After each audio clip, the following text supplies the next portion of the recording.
So chapter 10, key issue 1, is about the origins of agriculture, and we'll look at the crop and livestock first, and we'll look at the major differences between subsistence and commercial agriculture. Agriculture was first introduced to humans about 10,000 years ago. Before agriculture, all humans were hunters and gatherers. And according to best estimates and recorded data from hunter and gatherer tribes that are still in existence, people would have obtained about 60% of their food from gathering and 40% from hunting. And we get those estimates again from current hunters and gatherers, recorded data from hunters and gatherers in the last couple hundred years, estimates, and of course archaeological evidence, and also knowledge about the plants that were around at that time. The exact origins of agriculture aren't precisely documented because it began before recorded history. But we define agriculture as a deliberate modification of Earth's surface through cultivation of plants and the rearing of animals to obtain sustenance or economic gain. The agricultural revolution, at least the first one, and that's what we're talking about right now, is the time when humans first domesticated plants and animals, and so they no longer relied entirely on hunting and gathering. And it originated in multiple hearths all over the world. So in places like Southwest Asia, you would have had things like barley, wheat, lentil, and olives domesticated. In East Asia, rice and millet. In Sub-Saharan Africa, sorghum, yams, millet, and rice. And in Latin America, beans, cottons, potatoes, and most importantly, corn or maize. Most of your grains, or all of your grains really, are related to grasses. So corn was domesticated from a grass called teosinte. And if you look at this map, you can see the primary hearth for regions and then the secondary hearth for crops. And you can see the oldest crops are listed in red. So the first crop in Latin America, more than 9,000 years ago, to be domesticated would have been squash. In Sub-Saharan Africa, the yam. In Southeast Asia, the mango and taro. In Southwest Asia, barley, wheat, lentil, oats, and rye. And in East Asia, rice. You should be familiar with where these crops in general were domesticated, so there's some patterns. You wouldn't get like random food, but you should know that there are some type of plants that belong to the lentil family or legume family, right? So beans and peas or lentils, those were domesticated in every single place. And then there were grains that were domesticated in every place, but they were different grains.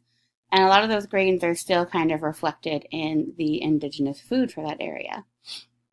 The crops from about 7,000 to 9,000 years ago are listed in that teal color.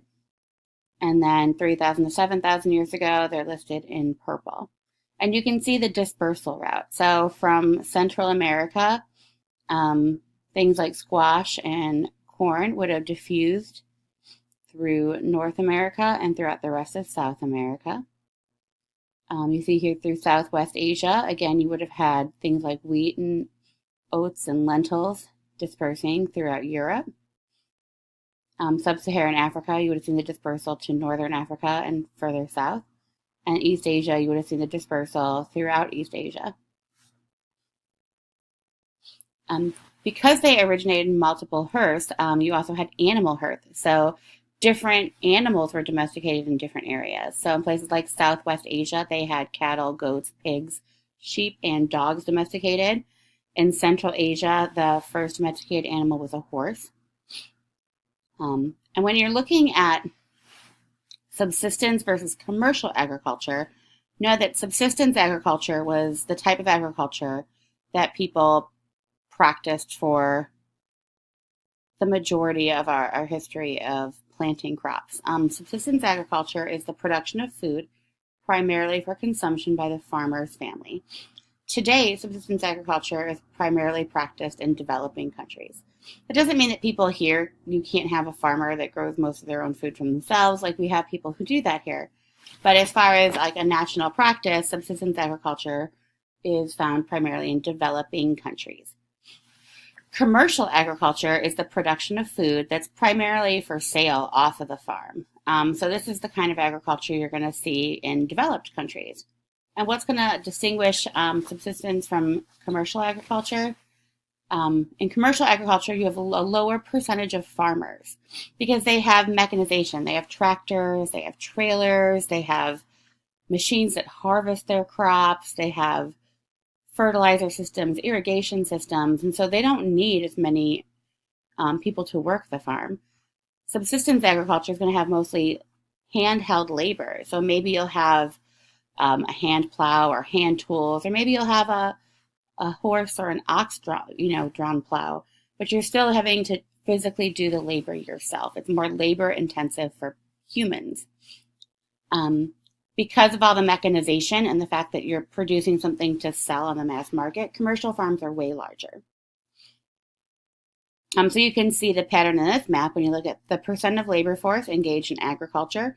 You can see the areas where more than half of the people who are working in that country, where they're actually still practicing agriculture, are places that we consider developing countries. So a lot of sub-Saharan Africa, places in Southeast Asia, in East Asia, in China, primarily the coastal areas are far more developed, but there's lots of areas in rural China where people are still practicing subsistence agriculture.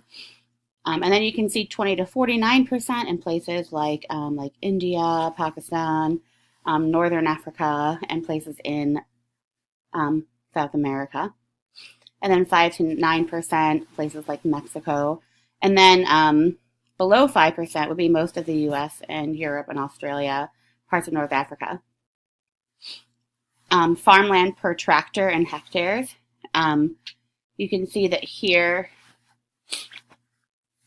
farmland per tractor and hectares below 50 hectares of farmland per tractor. And then 500 hectares per tractor and above. That just means that they have less tractors. We have more tractors here with our farmland, and places that are shaded don't have as many tractors, so they're doing most of the work by hand. And so here you can see people practicing subsistence agriculture. You can see that they are plowing their field by hand. So they're breaking up the dirt so they can plant new seeds. And here they're taking a break because they've been doing a lot of it. Here they've got the harvester, right, that's cutting down the corn and it's sorting it and separating it for them. People even follow along on, looks like a dirt bike, but it's highly mechanized, a large field. And here you've got a small field and they're doing a lot of labor-intensive hand work to get it farmed. And that's it for Key Issue 1 in Chapter 10.